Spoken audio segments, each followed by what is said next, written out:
There was a stillness in the courtroom that didn't feel natural. Not the kind that comes from order or decorum, but the kind that hums just beneath the skin. A quiet tension where everyone's too afraid to breathe wrong. On that Wednesday morning in downtown Atlanta, the jury was back. The judge had returned to the bench, and the prosecution was practically grinning. After 12 long years, Darius Cole was about to be sentenced to death for a double homicide no one had dared question in a decade. Then the canine dog barked, and everything stopped. It wasn't just a bark. It was a deep, snarling roar from the chest of a black and tan German shepherd named Titan, a service canine stationed in the courtroom for security. Until that moment, Titan had been lying still at his handler's feet, eyes calm, demeanor watchful. But the moment the judge began to lift the sentencing papers, Titan stood, growled low, and lunged straight at the prosecution's table. People screamed. A juror dropped her pen. The bailiff rushed in, but Titan wasn't attacking. He was clawing furiously at the leather briefcase of District Attorney Charles Linford. And that's when the room really went silent. Titan had been assigned to the courthouse as part of a new federal pilot program. Retired from active duty, the K-9 was brought in for courtroom support, sniffing explosives, offering protection during high-profile trials, and, unofficially, easing public tensions by reminding people that justice sometimes has teeth. His handler, Officer Mike Haynes, had worked with Titan for 7 years, through 2 counties, multiple units, and 1 car crash that nearly ended both of their lives. Titan had found missing kids, uncovered bodies, sniffed out guns buried in swamp mud. But never, not once, had he reacted like this inside a courtroom. And certainly not like this. Titan's nails scraped violently at the side of Linford's case. The leather tore. Papers spilled out. Linford shouted something incoherent, reaching for the dog, only to be yanked back by Haynes. "Get him off my things!" Linford barked. "I think he smells something, sir," Haynes said tightly. Judge Patel, who'd maintained unshakable control through the entire 3-week trial, narrowed her eyes. "Mr. Haynes, secure your K-9 immediately." Titan snarled again. Then, just as quickly, he stopped and sat, his gaze locked on the bag, his ears perked. Not aggressive anymore, just insistent, focused, as if trying to say, "Here, look here." Now, Officer Haynes knelt beside the dog and carefully reached into the torn side pocket. And what he pulled out wasn't a legal pad, it wasn't case notes or a laptop charger, it was a small, zip-sealed evidence bag, yellowed slightly, labeled in faded handwriting, case number 041897, property of Atlanta PD Crime Scene Unit. Inside was a silver chain necklace, crusted in what appeared to be old blood. Everyone in that courtroom stopped breathing. Darius Cole didn't move. He had been motionless for most of the trial, hands cuffed, wrists resting on the table, dressed in a beige jumpsuit that said Fulton County Inmate. He was 36 now, convicted for a crime committed when he was 24. The prosecution had painted him as a street-level drug enforcer who snapped during a botched robbery and left 2 people dead. But there had always been something off about the case. Missing evidence, conflicting witness statements, the odd disappearance of a key forensic tech 2 days before the original trial. And now, the biggest missing piece of all, the chain necklace last seen on one of the victims, was sitting in an evidence bag no one knew existed, pulled from the briefcase of the lead prosecutor. Where did that come from? Judge Patel's voice cut through the room like glass. Linford stammered, I have no idea. That doesn't belong to me. I've never seen that item before in my life." Officer Haynes didn't look at him. "Ma'am, Titan alerted on this bag for a reason. If this is what I think it is, we've got a serious chain of custody problem." In the front row, Darius's mother broke down in tears. "If you believe dogs are just animals, This story might change your mind. If you believe justice always works the way it should, well, this canine dog might prove you wrong. Subscribe to the Heroes for Animals YouTube channel now so you don't miss what comes next in this unbelievable story of truth, loyalty, and one bark that changed everything. The courtroom recessed in chaos. Judge Patel ordered the evidence bag impounded. Officer Haynes and Titan were escorted into a secure interview room by Internal Affairs. Darius's defense attorney, a young woman named Claire Monroe, demanded an immediate stay of execution and filed a motion for mistrial within the hour. By noon, the chain had been scanned and tested. The blood on it was confirmed to match one of the victims, Emily Ruiz, aged 17, who was said to have fought her killer before her death. But that wasn't the real bombshell. The real shock came when they checked the custody logs. That evidence had been logged as destroyed, specifically in a storage warehouse fire that occurred in 2015. That fire had wiped out hundreds of archived case materials. Everyone assumed the necklace was lost forever. And yet, there it was, sitting quietly in the pocket of a district attorney who swore he had no idea how it got there. Back in his cell, Darius stared at the concrete wall, blinking slowly. "I told them I didn't do it," he said softly to Claire, who had rushed to see him that evening. "I've said it every year, every letter, every appeal. Nobody listened. But that dog, he listened." Claire, still in her heels and courtroom blazer, looked like she hadn't slept in a week. She placed her hand over his. "I don't know what Titan just saved you from," she said, "but this just became bigger than your case." Meanwhile, Linford had gone silent. No press, no statements. But Titan wasn't done. At 3:42 p.m., as Officer Haynes was preparing to take Titan out for a walk before shift's end, the canine suddenly jerked his head, ears snapping forward. He started barking again, not at Linford's office, not at the evidence room, but at a locked janitor's closet just off the main corridor. When Haynes opened it, he found nothing unusual, at first. But Titan pushed past him, sniffed at the panel wall, and scratched. This time, there was a metallic clink behind the wall. Haynes called in backup.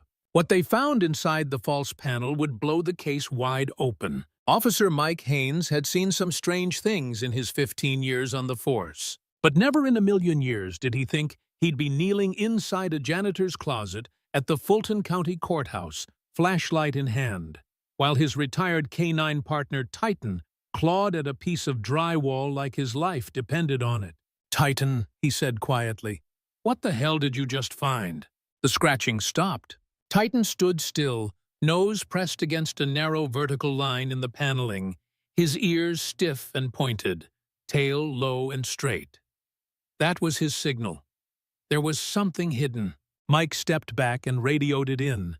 Within 10 minutes, a small team from courthouse security and internal affairs had joined him, along with Judge Patel herself, still wearing her robes. No one was taking any chances after what happened that morning in court. A maintenance crew removed the false panel carefully. The drywall had been resealed recently. Fresh compound, almost invisible to the naked eye. Behind it, a narrow cavity opened up, about 2 feet deep and 4 feet wide. Inside were 3 sealed plastic bins, stacked tightly, and each was labeled "Confidential, Case Evidence Hold." Judge Patel stared at the markings. Those look like original crime scene bins. Officer Haynes opened the top bin. Inside lay a bundle of evidence bags, old, brittle, yellow-tagged with faded barcodes. There were bloodied shirts, broken watches, a cell phone in a shattered case. Items that had been declared missing, compromised, or destroyed in various cases, including Darius Cole's. Everyone stood frozen. "This shouldn't exist," one of the IA investigators said quietly. And Titan, ever so calmly, lay down next to the open cavity and rested his head on his paws. Mission complete. It didn't take long for the news to spread. By that night, reporters were camped out on the courthouse steps. The Atlanta Journal-Constitution ran a breaking headline: Secret cache of evidence found inside Fulton County Courthouse, linked to D.A. Linford's cases. Inside the DA's office, panic had begun to ripple. Charles Linford hadn't made a public statement since Titan uncovered the necklace in his briefcase. Now, with the discovery of the hidden bins, he was placed on immediate administrative leave. His personal assistant, a woman named Ellen Ray, was taken in for questioning. She cracked within an hour. According to the interview logs, Ellen admitted to helping Linford reorganize and archive older materials around 2016 after the warehouse fire that allegedly destroyed hundreds of unsolved case files. What she didn't know, until now, was that he had been hoarding physical evidence in a false wall inside the courthouse. "I thought it was just backups," she said. "He told me it was just old stuff that couldn't be filed again. I didn't think he'd use it." When asked if anyone else knew, she hesitated. "There's someone else," she whispered. "But I don't know his name. I only saw him once. A man in a blue suit, clean-shaven, tall. He met with Mr. Linford in that same janitor's closet. I thought it was weird, but I kept my head down." Back in his cell, Darius Cole sat across from his lawyer, Claire Monroe, eyes wide as she read through the developing news reports. "You seeing this?" she said, sliding her laptop across the table. He took a long look at the screen. "New evidence dump could affect more than 20 cases, sources say." "I don't know if I should cry," he said finally, "or be furious." Claire didn't smile. She looked exhausted. "The stay is holding, for now. Judge Patel's putting together an emergency hearing tomorrow to discuss the contents of the bins. If we're lucky, this won't just exonerate you. It'll burn down everything Linford built." "I told them," he muttered again. 12 years I told them." She leaned forward. "Darius, we're not done. The necklace was just the start. There's something bigger here, and I think Titan knows it." He blinked. "You trust a dog more than the system?" She didn't hesitate. "Right now, yeah. That dog is the only one who's been telling the truth." In the courthouse overnight, a second search began. Maintenance logs confirmed that the closet where the bins were found had not been listed for any structural repairs in over a decade. No renovations, no special entries. But surveillance footage from 2017 showed Linford accessing it after hours more than 30 times over 6 months. Internal Affairs was building a timeline. Each bin corresponded to a different criminal case. 3 of them had ended in death sentences. 5 had resulted in life without parole. 2 had been federal-level racketeering cases that mysteriously collapsed due to lost evidence. Now that evidence was back. The implications were massive. Officer Haynes sat with Titan in the courthouse parking lot around 11:30 that night. The dog was lying across the back seat of the cruiser, worn out, but content. Haynes rubbed behind his ear. "You old genius," he said. "You just brought the whole damn system to its knees." Titan gave a soft huff. For 7 years, Haynes had trusted this dog with his life. Through gunfire, smoke, hostage situations, but it wasn't until today, until that courtroom moment, that he realized how deep the bond ran. Titan had remembered the scent of that evidence. He'd never been assigned to Darius's original case, but he had been present at the crime scene of a connected robbery. Same year, same block, similar suspect. Somehow, somewhere in that incredible nose of his, Titan had stored the scent of the missing chain. And when he caught it again, in Linford's briefcase, he'd done what no one else had. He spoke, in his own way, and the world had no choice but to listen. The next morning, the emergency hearing was called to session. Darius was transported under heavy guard, but allowed to wear a suit instead of a jumpsuit. For the first time in over a decade, he walked into court not as a condemned man, but as a possible survivor of injustice. The courtroom was packed. Media crews filled the hallway. Protesters held signs outside. Judge Patel took the bench. "We are here to determine the legal standing of newly recovered physical evidence connected to case number 04-11897 and related matters," she said. We will begin with testimony from Officer Michael Haynes and his K-9 partner, Titan. Haynes took the stand, nervous but steady. He described Titan's alert. The briefcase, the bag, the hidden closet, every detail, every timestamp. Claire Monroe followed, submitting official complaints about withheld evidence, potential prosecutorial misconduct, and demanding Darius's conviction be vacated immediately. Then Linford's replacement, a newly assigned deputy DA, stood and delivered the line no one expected. "We do not oppose the motion." Gasps filled the room. Judge Patel banged her gavel. "The conviction of Darius Cole is hereby vacated pending further review. Mr. Cole, you are to be released on your own recognizance effective immediately." The courtroom exploded. Darius broke down sobbing. Claire hugged him so tightly he couldn't breathe. In the back of the courtroom, Titan barked once. Everyone turned to look, and in that moment, it was clear. Justice wasn't just served. It had growled its way into the light. But even as Darius walked out of the courthouse a free man, Claire wasn't celebrating just yet. She stepped into the hallway and made a call. "We need to talk," she said.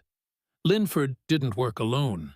And if those bins are just the beginning, we might be looking at a corruption ring that goes way deeper than anyone thinks." On the other end, a quiet voice replied, "I've been waiting for this moment. I've got files you'll want to see. But you need to move fast. Someone's already watching." The old post office on Edgewood Avenue had long been abandoned, boarded up with plywood and graffiti, its brick walls crumbling under the weight of time and neglect. But at 7:42 p.m., as the sun dipped below the Atlanta skyline, Claire Monroe stood on its front steps, with her phone clutched tight and her breath held tighter. "Knock twice," the voice had told her earlier that afternoon. Then wait. She had barely slept since the courtroom victory. Darius was free, yes, but freedom didn't erase 12 years of chains. And it didn't erase the fact that someone inside the system had buried key evidence, manipulated trials, and hidden bins full of proof inside a courthouse wall. She needed answers. And according to the voice on the other end of that cryptic call, the first answers were inside this building. She knocked. Once, twice. The door creaked open. Inside, the smell of mildew and old paper was thick in the air. A single bulb hung from the ceiling, flickering as Claire stepped into the narrow hallway. The man waiting at the end of it wore a faded Braves cap, dark hoodie, and jeans. His posture was hunched, his face shadowed. "Name's Ray," he said without offering a hand. "You're Monroe?" "Yes." He nodded toward a folding table in the middle of the room. On it sat 2 cardboard boxes, both taped shut, with DA Internal scribbled on the side in black Sharpie. "These came out of Linford's personal storage," Ray said. "Friend of mine in records tipped me off before they got locked down. I couldn't keep everything, just what I could carry." Claire opened the first box, and her heart nearly stopped. Inside were dozens of file folders, some labeled, others not. Trial transcripts, confidential informant lists, photos, unofficial witness statements. Some were from Darius's case, but others were from unrelated cases. Names she didn't recognize, dates that spanned more than 15 years. Some marked closed with no explanation. Others marked dismissed with initials beside them. "This is a vault," she whispered. Ray crossed his arms. "It's more than that. It's a kill list." Claire looked up. "What do you mean?" Ray leaned closer. "You're not the only lawyer that's had clients railroaded by Linford, but you are the first one to make enough noise to shake the damn building. These files, they're people Linford buried, folks who never stood a chance. And if you start pulling on this thread," his voice dropped to a whisper, "it won't just unravel his career. It'll pull down the whole damn department." Meanwhile, across town, Officer Mike Haynes was back at headquarters, filling out his 3rd incident report of the day. Titan lay at his feet, snoring gently. He glanced down and smiled. You causing more paperwork than any perp I ever chased." The smile faded as he remembered the hearing that morning. The way Titan barked at the back of the courtroom. Directed, not random. Focused on something, or someone. And that man, the tall guy in the navy suit sitting in the last row. He wasn't part of the press. Wasn't listed on the courtroom admittance sheet. Didn't speak to anyone. But when Titan barked, he left. Quickly. And when Haynes checked the security footage later, the man's face was just out of frame. Every time. It was bothering him. Bad. He opened a blank incident note and typed, "Unidentified male present during 8/14 hearing. Possible connection to Linford or hidden evidence cache. Potential threat." He saved it, just in case. By the next morning, the entire Atlanta DA's office was in quiet panic. 3 more defense attorneys had filed motions for case reviews tied to Charles Linford. The Georgia Innocence Project announced a formal review into his trial history. And behind closed doors, rumors of a federal investigation were swirling. Claire knew time was short. She'd spent the night scanning the files from Ray's boxes. One, in particular, stood out. Case number 07-2431. State ver Malik Patterson. Malik had been convicted in 2007 for the murder of a gas station clerk in East Point. Same judge, same prosecutor, same public defender that handled Darius's first appeal. But the forensics folder was almost empty. Only a single page remained, and it was stamped, "Do not copy." It detailed a DNA swab taken from the scene. That didn't match Malik. The sample had been flagged for further testing. But the follow-up? Never filed. The lab? Shut down. Claire ran her fingers down the edge of the paper, bile rising in her throat. Malik Patterson had been executed in 2018, and no one ever saw this page. Until now. She made a call. "Mike, it's Claire. I need a favor." Haynes answered mid-coffee. "Name it. I need you and Titan to meet me downtown. There's something we have to verify. And bring gloves." At the old East Point precinct, a station decommissioned 5 years ago, Claire used her legal badge to gain access to the sealed evidence room. A young city clerk unlocked the unit, curious but obedient. Inside, under layers of dust, she found the original box for Patterson's case. Titan was calm at first, sniffing, walking the perimeter. Then his ears perked. He stepped toward the back shelf, behind rows of rusted filing cabinets. He scratched, once, twice, then barked. Loud. Claire's pulse spiked. Haynes crouched beside Titan, shining his flashlight under the shelf. There, crammed behind a false panel in the floor, was a single envelope. Sealed. Unlabeled. Inside, a small glass vial wrapped in cloth. Blood sample. Labeled ammo unknown. Number 07-2431. Claire swore under her breath. "They buried it." Haynes held up the vial. "You think this'll test?" "If it does," she said, "we'll have just proven a man was put to death on fake evidence." Back in her office, Claire called Darius. "I don't know how to say this," she began, "but your case isn't the only one." Darius, sitting on his mother's front porch with a cup of tea, nodded slowly. "I figured. Nothing about this ever felt personal. It felt systematic." It was. Claire told him about the files, the names, the patterns. Patterson. Then she paused. "Darius, I think Linford was just a piece of it." "You saying there's more?" "I'm saying someone helped him. Someone higher.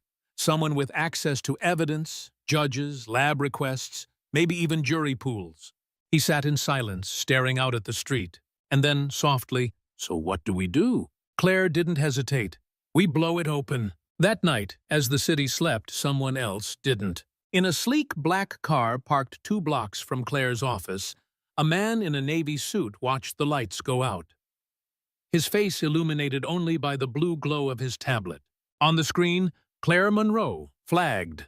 He pressed a button. A voice answered. "She's getting close." The voice on the other end was cold, controlled. "Then it's time to remind her what happens when you dig too deep." Claire Monroe had never liked being followed. It was a gut instinct, a tingling on the back of the neck, the way silence felt just a little too intentional. And over the last 2 days, that feeling had returned. Full force. Ever since the night she'd opened that sealed envelope from the old East Point precinct, she'd felt it. A low-grade hum of eyes on her, of shadows that moved a half-second too late. Her office door creaked when it hadn't before. Her front gate, which she always locked, had been ajar this morning. And now someone was watching her. She parked 2 blocks away from her usual coffee shop, left her car unlocked, windows cracked, keys nowhere near it. She walked fast, no headphones, pretending to be on a call. But her mind raced faster than her steps. If what she and Officer Haynes had uncovered was real, and she knew it was, it meant at least one executed man, Malik Patterson, had been wrongfully convicted based on evidence someone intentionally buried. And that meant someone powerful had a lot to lose if Claire kept digging. But the digging wasn't stopping. She'd already made digital copies of every file Ray had given her. She'd uploaded the DNA test request for the blood vial Titan had uncovered. She had a sworn affidavit from the clerk who helped her recover it. The dominoes were set. Now it was about keeping them from being knocked over the wrong way. Across town, Officer Haynes was sitting in a conference room with 2 federal agents and a representative from Georgia's Attorney General's office. Titan lay beside him, ears twitching every time the door opened. "I'm telling you," Haynes said, voice steady, "that dog found more evidence in 2 days than your whole department did in 10 years. One of the agents raised an eyebrow. "And you think this is part of something wider?" "I don't think I know." He slid a folder across the table. Inside were timelines, trial data, photos of the bins discovered behind the courthouse wall, case numbers, cross-references, all carefully documented, all connected back to Charles Linford.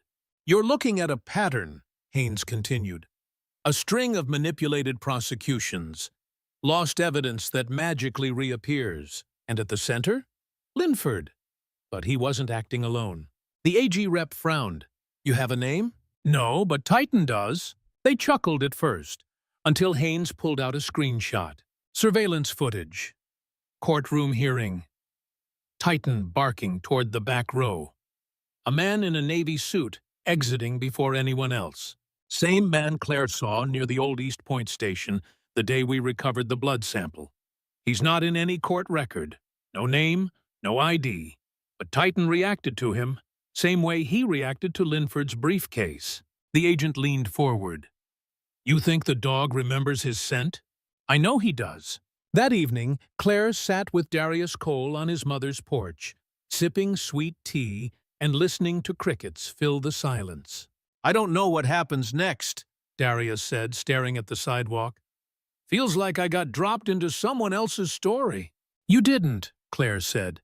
"You've just been stuck in the wrong chapter for 12 years. Darius smiled faintly. "You think we'll win?" Claire looked out toward the street. "I think we already are. But it's not about one win anymore. It's about how far this goes, and how many people got buried under bad paper and fake justice." He nodded. "I want to help." Claire glanced at him. "You serious?" "I got time. I know the system. I got a voice now. And maybe if I shout loud enough, someone else like me doesn't get put in a box." Claire smiled. "Then let's make some noise." Later that night, Titan stirred in his sleep. It wasn't unusual for him to dream. His legs would twitch, ears flick. Sometimes he'd huff like he was chasing something in the dark. But this night was different. He jolted upright, whined softly. Haynes looked up from his laptop. "What is it, boy?" Titan padded to the front door, growled low. Haynes stood, heart thumping. He checked the peephole. No one. He opened the door cautiously, hand on his holstered sidearm. Nothing on the porch, nothing on the lawn. Then he looked down. An envelope.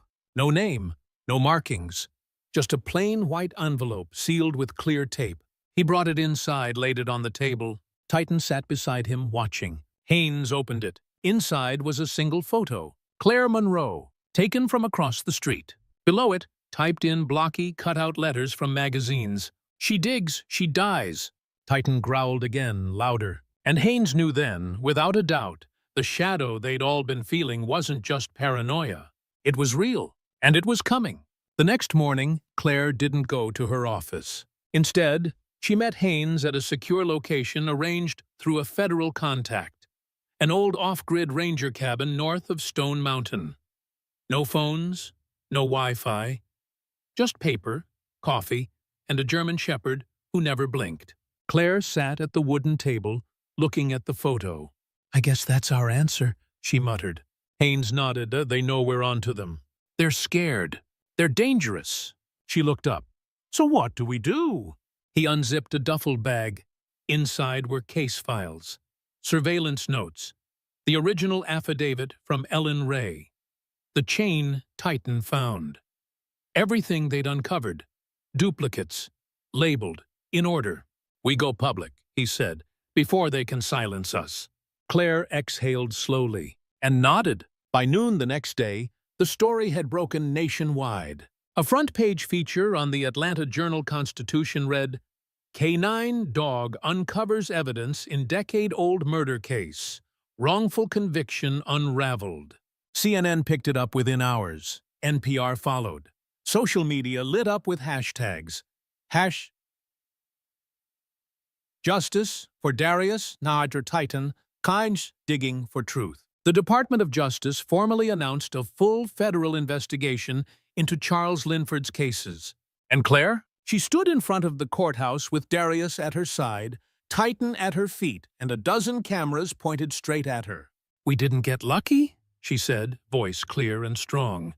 "We got loud, and we got honest. And when truth has teeth, lies start to bleed."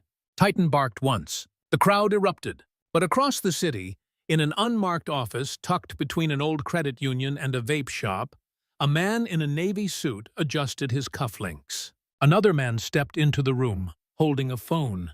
"She's not backing down." The man in the suit smiled. "Then it is time we remind her who runs the courts."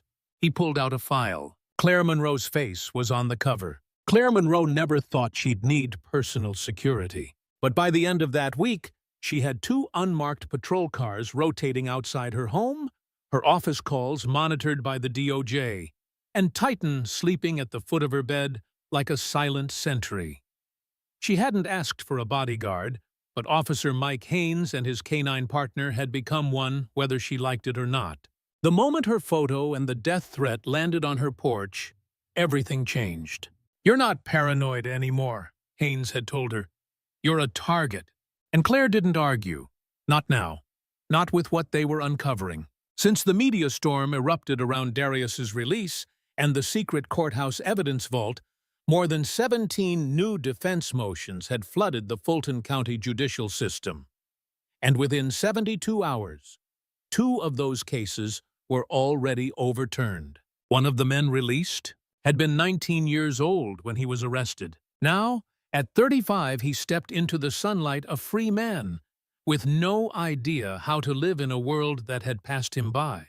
But the darkest part, his case, just like Darius's, had been prosecuted by Charles Linford, and the key witness had mysteriously recanted, only to vanish 2 days before trial. Claire was drowning in files. She'd taken over an empty law office donated by a friend across town. No logos on the door. No sign on the building. Just her, a used coffee machine, and dozens of boxes of names. Men and women who had sat in prison, or still were in prison, based on cases that now reeked of manipulation. But something was missing. Patterns were emerging. Timelines were aligning. But the final connection, the person who had helped Linford hide all of this, was still a ghost. Until Titan found the note. It happened late one night. Claire had just wrapped up an interview with a man whose brother had died in lockup 2 years into a sentence he never should have served. She leaned back in her chair, drained, and let her eyes close for just a moment. Then she heard Titan growl. Low, short, focused. She sat upright. Titan was standing at the back corner of the room, nose pressed against the drywall. Mike Haynes, sitting across from her, dropped his coffee and rushed over. That's his alert stance. He got on one knee, ran his fingers along the baseboard, then stopped. There, taped beneath the corner shelf, was a manila envelope. No name. Inside, a handwritten note, shaky and rushed. Linford didn't work alone. Check sealed docket number 499B. Only one judge had access. Underneath that, a photocopy of a court order dated 8 years prior, signed by Judge Peter L. Warwick. Claire blinked. Warwick? He's retired. No, Haynes corrected. He's been elevated. He's now a Georgia Supreme Court justice. Her stomach turned. The next morning, Claire and Haynes met with 2 agents from the Department of Justice inside a secure office suite downtown. The photocopy was spread across the table between them. Docket 499B, one agent repeated, flipping through a digital archive. Sealed, not even flagged for public interest. It's connected to Linford, Claire said. I guarantee it. The second agent shook his head. If you're suggesting Warwick helped bury convictions— I'm not suggesting, Claire interrupted. I'm telling you. She leaned forward, voice calm but fierce. This is bigger than one rogue DA. Linford didn't just stash evidence in a closet. Someone gave him the cover to do it. A judge. A highly placed, respected judge who knew exactly how to manipulate dockets, approve dismissals, and keep things hidden under the radar. The agents exchanged a look. Then the older one nodded. I'll issue a subpoena for the sealed docket, but if Warwick's involved, it's going to get messy fast. Claire didn't flinch. Let it. Later that afternoon, Darius visited the office with 2 coffees and a folder in his hands. Figured you could use caffeine and a rabbit hole, he said with a crooked smile. Claire smirked. You're getting good at this. Turns out being angry and literate is a lethal combo. He handed her the folder. Inside were names, 5 in total, all young, all charged between 2011 and 2014, all represented by public defenders. All had one thing in common. Their judges were either Warwick or his closest circuit mentee. One of them, a woman named Tiana Graves, had been convicted on hearsay alone. Her appeal was denied in under 24 hours. Claire traced her finger over the name. She's still inside. Darius nodded. 11 years into a 15-year sentence. Drug charge. First offense. No priors. No real evidence. Claire stood up, heart racing. Then we start with her. That night, Claire received a message on her private line. No caller ID. Just a voice. You're playing with fire, Ms. Monroe. You think this is justice. But it's a suicide mission. Judges don't go down easy. They don't fall, they bury. Then the line went dead. Claire stared at her phone. Titan stood up from his place near the window. He was staring at the door. At 4:03 a.m., a fire alarm blared in the office building. Claire, Haynes, and Titan ran down the back stairwell into the alley. Smoke filled the second floor. Fire crews arrived within minutes. The fire was small, but suspicious. Fire marshals later reported the blaze began near the back storage cabinet, where Claire kept the original physical copies of the Warwick note and the Patterson evidence logs.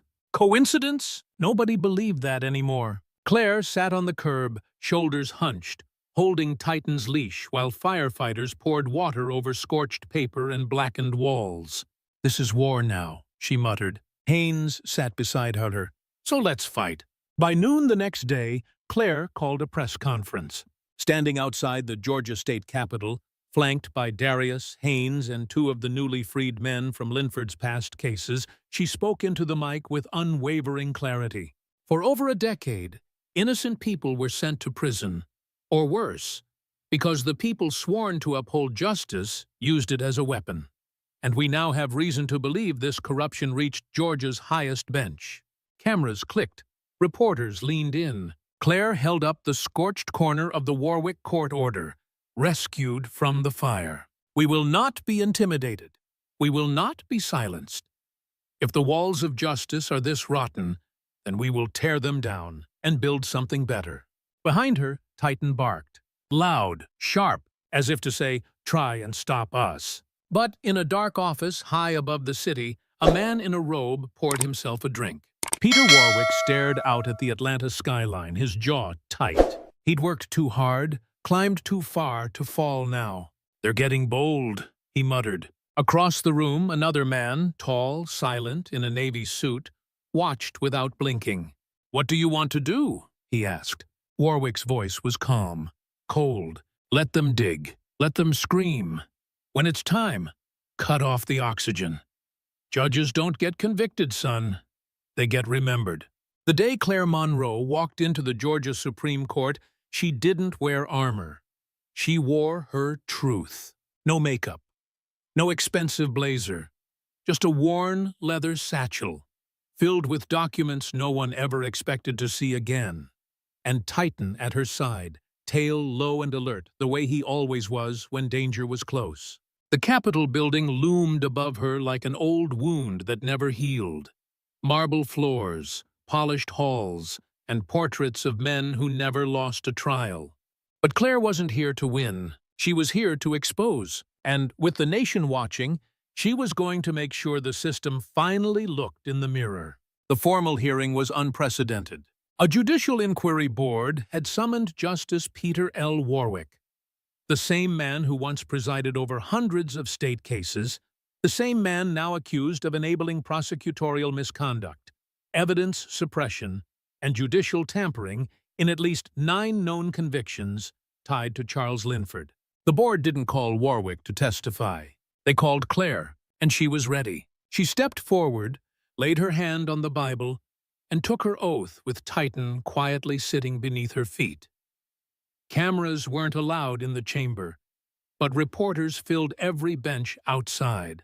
She began with Darius. She told them about the missing chain, the dog who sniffed it out, the evidence bins behind the wall, and the judge who waved everything through with a sealed docket and a silent pen. She gave them files, sworn statements, photocopies of shredded documents salvaged from the fire someone tried to use to erase the truth. Then she paused, and she said something no one expected. "I'm not here to destroy your court. I'm here to make it honest." Justice Warwick wasn't in the room, but his lawyer was. A thick man in an even thicker suit, who tried to dismiss every file as coincidental, every witness as misremembering, every case as legally resolved. Claire didn't argue with him. She let Titan do that. The moment the man tried to wave off the dog's alert in the courtroom years earlier as behavioral malfunction, Titan barked, loud, deep, piercing, and the room went still. Claire leaned into the mic. "You can deny people. You can deny files, but you can't deny instinct. And this dog knew the truth before anyone else dared speak it." Outside, Darius waited. He wasn't alone anymore. 5 other men, formerly incarcerated, recently exonerated, stood with him. One held a sign.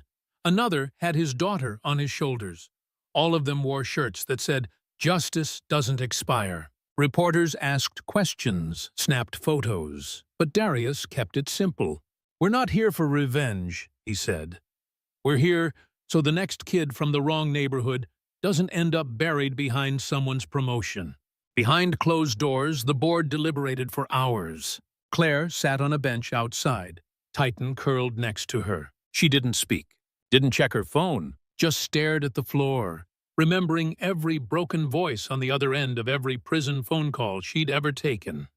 Every mother who said, "He didn't do it." Everyone who wasn't believed.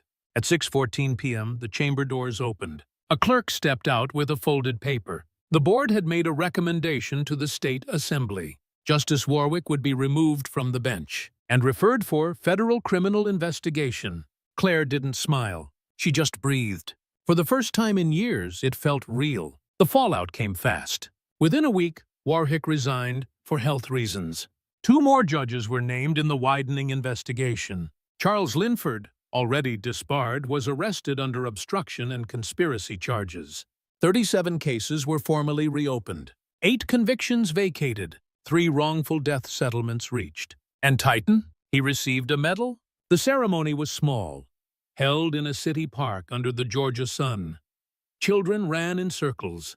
Music played through crackling speakers, and a crowd gathered as Officer Mike Haynes held the leash to the dog who started it all. Claire stood beside them as the mayor pinned a gold star to Titan's collar. "He didn't chase down a suspect," the mayor said. "He didn't leap through fire. But what he did do was listen. And that, my friends, saved lives." Titan wagged his tail once, then laid down like it was no big deal. Claire sat on the edge of the crowd later, feet in the grass, watching as a group of teenagers asked to pet Titan. He didn't move, just licked their hands and let them hug his thick neck. "Kind of a hero now," Haynes said, sitting beside her with a paper plate of BBQ. "He always was," Claire replied. "The rest of us just caught up." Haynes nodded. "You ever think you'd come this far?" Claire looked out at the crowd. The freedom, the kids, the dogs.